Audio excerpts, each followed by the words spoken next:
I'm Sara Lomax-Reese, President and General Manager of 900 AM WURD, and I am so pleased to be here at LaSalle University to have a conversation with Dr. George Yancy, a professor of philosophy at Duquesne University and the author of several books, Black Bodies, White Gazes, Look a White, and co-edited book Pursuing Trayvon Martin, or was that the other one? Yeah. Okay. And Dr. Yancy is here to give a lecture called Being Black, Being a Problem today. So welcome, Professor George Yancy. Thank you.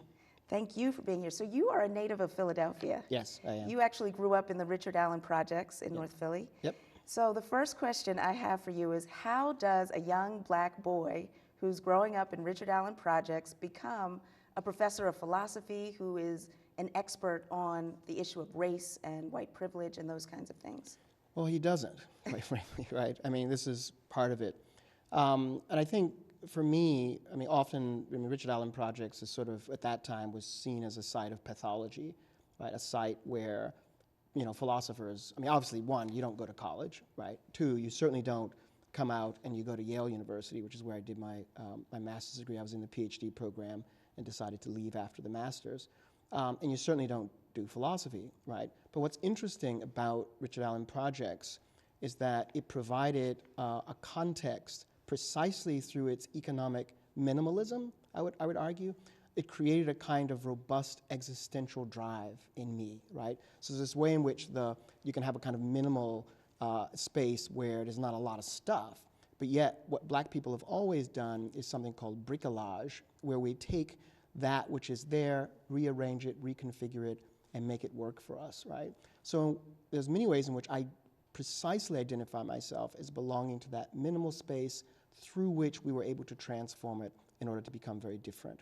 And so basically, during the interview that I had on WURD, I talked about wanting to be a pilot at the time, and was reading through the P encyclopedia and came across the word philosophy, which is philosophia, comes to two transliterated Greek words, philosophia, which together mean the love of wisdom.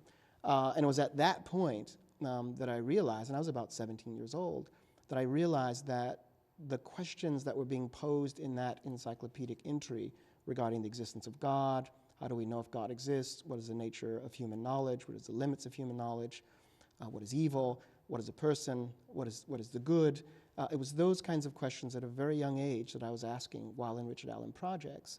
And so in many ways, in finding that entry, it confirmed for me that I always had this kind of burgeoning philosophical spirit inside of me. So there I was, living in Richard Allen Projects, trying to read on my own, Plato, Immanuel Kant, Spinoza. So it's a very interesting, juxtaposition. But I think what's important is that we don't think about Richard Allen Projects as a site of pathology and dysfunction. Now, while there is dysfunction, right, for various historical racist reasons, I don't think that I should be seen as sort of a kind of model individual, right? Someone for whom all blacks can come out of Richard Allen Projects and emulate, because statistically that's very difficult. So I survived, quite frankly, through which is what I call a miraculous survival, quite frankly. Yeah. So I'm curious, you are a philosopher. You've chosen to focus on race as your area of exploration, which is so emotional. It's so, most people when you're talking about race, you're either angry or frustrated or hurt, or you don't talk about it at all, depending on what, what company you're in. I want to know how your work is received, particularly by white students and white audiences, because it's a very rigorous analysis and examination of this very, very intense subject. Sure. What's interesting is that initially, when I went to undergrad at University of Pittsburgh, I was interested in an area called sense data theory, right? And it's basically the idea of, what does it mean when we describe, let's say, an apple as being red? What do we mean by the redness of the apple, right? Which is an interesting, it comes out in this old problem that George Berkeley posed around if things, if we aren't perceiving things, do they continue to exist? This kind of problem. So that was my interest, right? And I was also very much interested in the philosophy of religion. So there I was interested in what's called speech act theory, and what do we make of religious claims like God exists versus, let's say, scientific claims like an electron exists. Are they on the same sort of what philosophers call epistemological status or not? But then, after going through Yale, and after, of course, coming under the tutelage of my mentor, who lives in Philly, James G. Spady, I became very much interested in questions of race. So there, philosophy became, for me, something far more linked to my identity. It became far more existentially rich and politically significant. And so what I found is that, and you have to keep in mind that there's only 1% of black philosophers in the United States. So to every 100 whites, there's one. And if you take the category of African Americans out of the more general category of black, there are fewer African Americans. And there's roughly 27, maybe, black women in the United States with PhDs in philosophy. Of course, Angela Davis being one, being a very prominent one. But I think that it's easier to teach philosophy when you're teaching it in the abstract, right? When you've taken it upon yourself to explore issues of race and racial identity and whiteness and white supremacy, and one might call white privilege and white normativity, it becomes a very dangerous exercise, right? And I've had that experience, quite frankly. And of course, what you get is a great deal of resistance, because you're teaching a subject, one, which is abstract, right? You're teaching in a field, philosophy, you're supposed to be removed from the real world, quite frankly, right? So it's that abstraction. And two, you're raising the issue of race and racism. You're raising the issue, for me more specifically, of the concrete expressions of white supremacy. And I don't mean the Klan, in this case, I don't mean neo-Nazis or anything. I mean everyday white people who consider themselves to be God-loving people, right, and pointing out their racism. So that can be very dangerous. And so in my classrooms, I create these spaces that I call dangerous spaces, because oftentimes classrooms are very safe. But I argue that safe classrooms, particularly when that space is predominantly white, are actually dangerous to those few students of color who might be in there, because it's so easy not to raise the issue of race. So I think that my work has been very challenging, because it forces white people, in this case, to see what they, one, don't want to see, and then two, possibly what they can't see. And I'll say more about this during my lecture later, the idea of the gift that black people have to give, that they possess to give white people to see their own whiteness, and I call it a form of white double consciousness.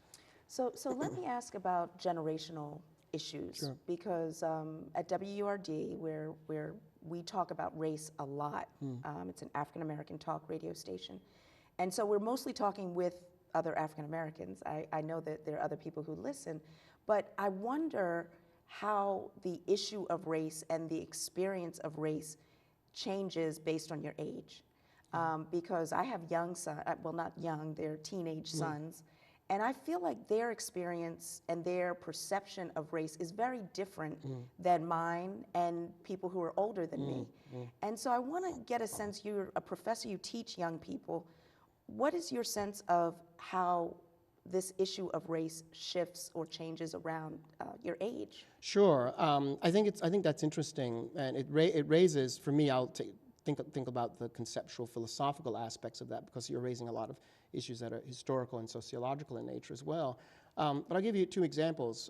In one book of mine called African American Philosophers, 17 Conversations, which is the first book to really talk to African American philosophers about their lives. There's a philosopher named Lucius Outlaw, who used to be at Haverford. He's now at Vanderbilt. And he talks about, and he's older than I am, he talks about race and his own identity as a black male vis-a-vis the Emmett Till tradition, which is really interesting to me, right? Because he had said that, when I'm around, he's saying of himself, when I'm around white women, there's this history that mediates that relationship, right?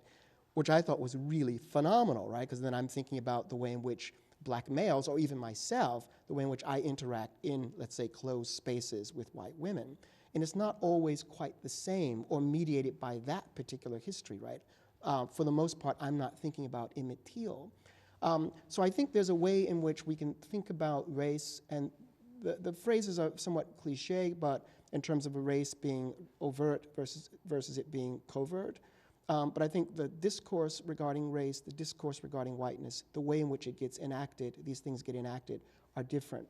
Now, what's interesting is I given a talk recently where a black student, female student, wasn't particularly pleased by my argument that when white people see her, they see her simply as, and I hope it's okay to use this term here, simply as a nigger, right? This was the point that I was making. So it was a very shocking claim we've to make. had a lot of conversation about whether we should completely ban Yeah, I know. the N-word. Well, there it is, right? There it Okay, is. I just put it out there. Played out. And of course, she was very troubled by this, but she had come to think of herself in ways that whites often come to think of themselves, that they live in a post-race society in which what one ought to do as an ethical principle, one ought to implement a colorblind kind of perspective on the world. And I said to her, then what you're doing is you're setting yourself up to be killed, right? That's what I said to her. Of course, it was, again, very troubling, right? But, you know, part of my pedagogy, part of what I do is to speak what I call parrhesia, which is fearless speech, right? Parrhesia is a wonderful term. And the person who speaks this is called parrhesiastes, right? And so that's what I was saying. I said, look, the existential weight of what you're claiming here is going to come back and bite you, right? So that when you're black, if you're stopped by a white police officer, you can't pretend as if you're just a person. You can't pretend as if you live in a society, despite the fact that Obama's president, that somehow now you have this latitude, this kind of mobility, in fact, embodied mobility that gives you a certain kind of freedom. You're still truncated by the fact that you're perceived as black and as a threat, right? So I think I left her with a lot of weight, right? And so I was communicating with a larger group of young African Americans about this question, right? So it seems to me that it's important, on the one hand, to recognize the difference in terms of the way in which racism has expressed itself, you know, across history, diachronically. But at the same time, there's ways in which we have to think about how, and to point out and to mark the ways in which white supremacy and white privilege continues to exist and continues to have deep existential negative implications for black bodies. And that's what I want to do, make young black people aware of this. Wow. I mean, it is a heavy, heavy, heavy burden. Yeah. It's a heavy weight, especially if you've been socialized to believe, like I think young people are, especially young black people who've maybe gone to school all their lives with white kids, and that everything's equal. It's an equal playing field. Race, you know, we're in a post-racial society. I think young people really buy into that. Older, you know, we know that that doesn't exist. And so I want to talk a little bit about the op-ed that you wrote for the New York Times. It was called Walking While Black in the White Gaze, and it's about Trayvon Martin, because I really struggled with that, how to communicate to my 14 and 17-year-old black sons in the aftermath of the Trayvon Martin situation, because how do you counsel a young African-American man to be fearless, to follow his dreams, to live fully and with purpose, but know that you are perceived as a threat, as a criminal, no matter who your parents are, no matter what you do? That's a tough question. And it's tough because, one, I have sons, black sons, and I think that given the sort of framework that I had given you in terms of this one black female student, I think that's what has to happen, right? I mean, look, James Cone, who's the famous liberation theologian, talks about how what we need to do is he says that love is a function of is partly a function of denying whiteness, right? Which is interesting, and I think that what we need to do is to precisely help black young people, on the one hand, to realize the gravitas against which they're dealing with, the gravity of white racism. While at the same time, you have to get them to maintain their desires, their dreams, right? In fact, this is part of the question that that Charles Johnson, the literary figure, and I recently talked about. We need to pose the question, do young blacks dream at all, right? Quite frankly, this is an important question because they're sort of reduced to their bodies that don't dream, quite frankly. So I think we have to, on the one hand, give them the history, right? Teach them the history and say to them, look, when you go into the world, like Frantz Fanon says when he says, I wanted to come live into the world and express joy to that world, and what that world does, it cuts away at my joy. Or Du Bois talks about how he was in a classroom filled with whites and how he felt the same in heart and in spirit with them, so he could identify with them. But then he went to exchange with a newcomer, a tall white girl, who refused him peremptorily with a glance, at which point he says the veil fell, right? So I think we have to teach young black males, black females, that there is a veil that continues to exist that separates us from white society, and that despite how you dream, despite the complexity of your own identity, despite the fact that you want to be an astronomer, a cosmologist, a politician, despite the fact that you have all these ambitions, the world, the white world, is going to cut away your joy, right?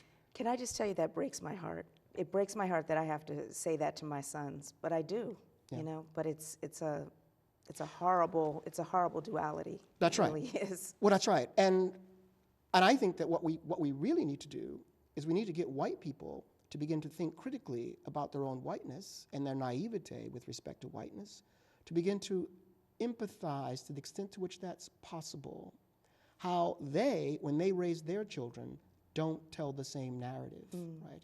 And if they don't, that means there's a problem, right? If you're not, as a white person, telling your sons, when you get stopped by a police officer, don't move too quickly, right? That means that you're living in a world in which your body gets to move through the world without a problem.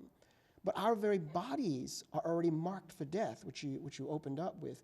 Here's a case where to be black is to already be dead, which is a hell of a place to be, right? How do you look at your son? How do you look at your black sons and say that in some sense you're already dead, right? One, they're socially dead because in a white world they're going to be looked upon as being subhuman.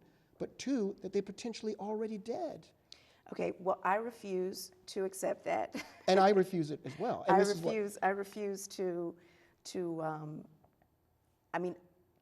operate in that framework is to be dead, I think. Yes, well, two things. In some sense, it deadens your soul. That's right.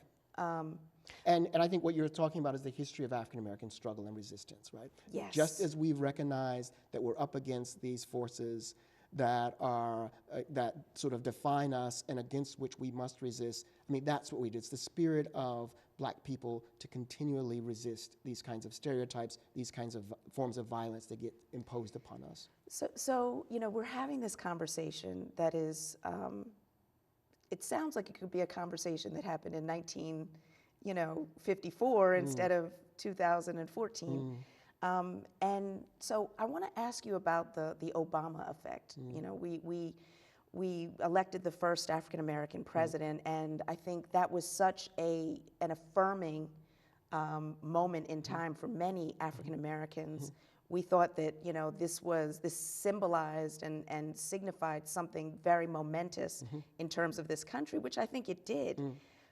But at the same time, you know, here we are, he's in his second term, and the Charles Dickens phrase, it's the best of times, it's the worst of times. But it's really, it feels for a lot of black people just the worst of times. And so, you know, I want you to talk a little bit about what President Obama means in terms of racial politics, racial reality, for not just for black people, but for America, because it seems like there's been a lot of backlash, and we've gone backwards in some very fundamental ways. Sure. Okay, a couple of things. First of all, I don't think that, I mean, well, let me say it this way. First, I think we have to be careful as a nation that we're not seduced by the presence of Obama, right? And by seduced, I mean to take Obama as the figure who has ushered in this post-racial moment, right? False, right? And I think that's important because, one, oftentimes whites, and I see this a lot in my white students, well, they'll say, well, what's the big deal? I mean, you've got your president, right? But we have to have at least 40-something more presidents to be equal, quite frankly, right?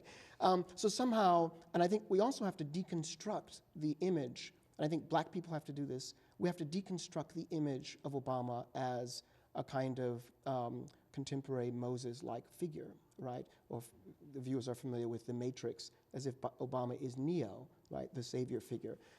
So this whole soteriological discourse around the savior figure, I think, has to go. The reality is that racism continues to exist during Obama's tenure. It will continue to exist. And after his, and for me, so it's before, it's during, and it will exist after. Has it become, significantly less because of his presence as a black male, if you like, in the White House? No, because one, I don't think we even have the discourse to describe what it means for a black man to be in the president, as a president of the United States. We don't even have that discourse, because my argument is that he already occupies a seat of white normativity. So I'm arguing that the seat of the presidency is itself a site of whiteness. And so he gets to operate within that context. And Obama, I mean, look, presidents prior to him, all white and all male, have been able to use a discourse that's always been neutral, but the neutrality of that discourse has always been white. So Obama's up against this problem that somehow, on the one hand, he's black, and so these expectations that we have of him, and history dictates that we ought to have those expectations, but two, he has to speak a kind of discourse which is neutral, which then gets co-opted, I think, as a form of white discourse. So I think I mean, personally, I don't think Obama has done enough in terms of what race relations. I totally agree. Yeah. I totally agree. I mean, and if we think that the solution to race relations is to have, a beer at the White House, you remember the beer summit? Beer summit, then that's absolute nonsense. I mean, Obama, we have to give him this credit. We have to say to him, look, it was a wonderful thing when he said that Trayvon Martin could have been my son, or I could have had a son who looked like Trayvon Martin. And then later, he actually says, I could have been Trayvon Martin. 35 right? years ago. That's right. Yeah. And so, he's doing a wonderful thing, because as I raise in that New York Times piece, when will white people come out, or when will a white president, perhaps, or politician come out and say, there's no way that I could have had that experience where I can't identify with Trayvon Martin because my sons are not like Trayvon Martin, quite frankly. So that took a lot of courage, right? But we need more than that. I think that Obama, for many black people, is a fait accompli, right? That somehow we've made it. But in my mind, Obama is functionally an American president, which means that Obama is situated within the context of a history of militarism, a history of racism, a history of sexism, right? It's all there. I mean, all of the isms continue to exist during his tenure. And I don't think that he will have that national conversation. I mean, Clinton didn't have it, and he will not have that serious conversation that we need to have about race. It's just not going to happen. So we're just about out of time, and I really wanted to talk about this duality. W.B. Du Bois talked about the two-ness, and you have mentioned double consciousness, and I know that for most black people, there's this whole notion of code switching and living firmly in two worlds. I don't know if we're going to have time to fully explore that, because that's a big concept. But do you want to say anything briefly, or? Yeah, sure. I think it's important. I mean, I think on the one, look, I think that there is a kind of authenticity that black people, and I'm thinking here of black scholars, shouldn't lose, right? So if I'm talking to North Philly folk, right, and this is not to say that I'm talking to people who have an ersatz or inferior language. I mean, African American English and Ebonics, I mean, a lot of work has been done in the area of linguistics through Geneva Smitherman and John Ball. I think it's important that as black people, it's been a survival mechanism, that we're able to show different faces when we need to, right? I mean, enslaved black people had to do this, right? And so I think it's important that we valorize African American modes of being in the form of linguistics, in the form of modes of being, in the form of musical expression, the way we have a particular style of interacting, I think that's very important. I think that needs to be appreciated in these sort of very pure academic contexts, which tend to be pretty whitewashed contexts, right? So I think that double consciousness is important in terms of the survival of young black people. I think that on the one hand, we have to say to them, the world will not accept you as you are. Well, then you find those spaces where you can continue to be you, right? And on the other hand, you may have to live a world with a certain kind of projected false image, right? After all, you remember this piece that was written by Brent Staples. He says when he used to walk through white neighborhoods, he would whistle Vivaldi. So he would whistle classical music so that the whites in that neighborhood would see him as acceptable, right? Which is an extraordinary schism and almost a schizophrenic kind of existence. But yet, in a schizophrenic world, black people have been able to adapt, quite frankly. Well, I know we're out of time now. This has been such a treat with you, George Yancy. I know that your conversation later on today is going to be exceptional. And, you know, the biggest question, which I didn't get to ask, was, you know, how do we change this? How does this, you know, are we even evolving to a point where we are moving in the right direction, or are we stuck? Are we just static? Because sometimes it feels like we have not progressed. We have progressed, obviously, but in some fundamental ways, it seems like we haven't. Do we have a second? Do we have a second? A second. A real second. A second.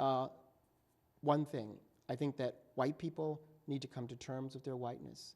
I think that they have to form communities and critical spaces in which they begin to think about the ways in which their own modes of being in the world, their own perceptions, and their policies continue to do violence to black people.